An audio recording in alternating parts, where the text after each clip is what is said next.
currants are coming on really well. These are just fab, guys. The leek sprouts there, yeah, they're lovely, aren't they?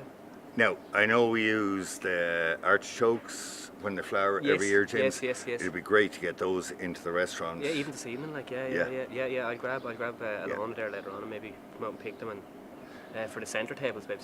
Yes. Yeah, super.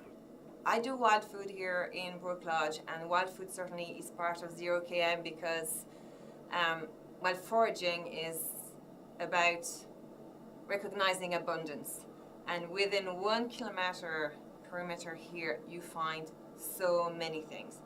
The herbs that we will use for garnish, because we'd be lucky enough to still have some way through the autumn, but the berries will come as well in the autumn, but I've already started to dry things that I have found in the area, like meadowsweet, for example. The elderflower is being dried as well.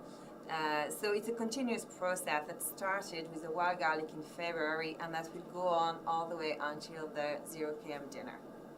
Now, the artichokes, we also, because we have so few, we also leave them to flower every year, and it's a fantastic flower. But for ZER0KM, guys, I think we should be harvesting these now. Okay, yes.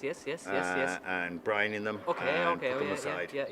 What do you think? No, definitely. Artichokes are fantastic. So we'll get that done this evening. So the foraging for ZER0KM is much more narrow for me, because I normally would go further afield or maybe on the coast. So this time I have to restrict myself to the area around Macredon. But you'd be surprised, there is absolutely everything there. We have the crabapple tree, we have elderberry tree, we have nettles, we have Alexander plants, and the Alexander is something I picked last autumn already because we had already talked about ZER0KM, and that would be our pepper. So that's very precious, and we're lucky to have that plant growing here near the streams, because it likes damp places. So the foraging has started already. It started with the wild garlic in February. We've dried the leaves, we've dried the flowers, we've pickled the seeds. So that's already done.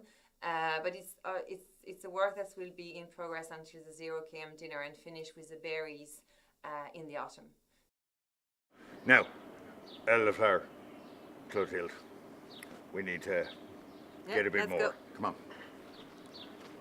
Okay, so we're at the very end of the elderflower. Yes. And we're picking this for the ZER0KM. Yeah, cool.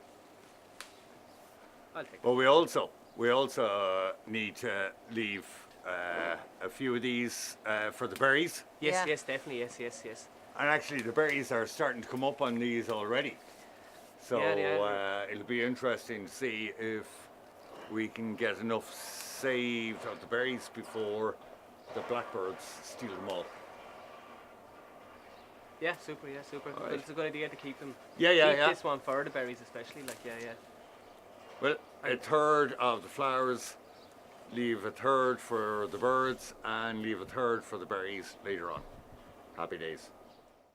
So ZER0KM is about recognizing how precious food is, because when you go from planting the seed all the way to caring for it, and actually before you plant the seed you need to prepare the ground and caring for it and making sure everything okay, weeding around it, and then harvesting it. That's a long process, and we really take then full account of what is involved in bringing food to the table. So here in this pantry it's all wild food, and with wild food you don't plant the seed, but it's a lot of work sometimes to pick it with the Irish climate, and you're never sure because it's not agricultural, then you don't know what you're going to find exactly, so you need to always be on the watch out.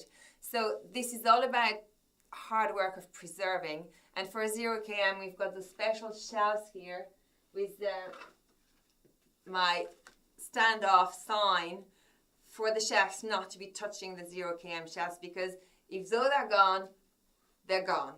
So it does work so far.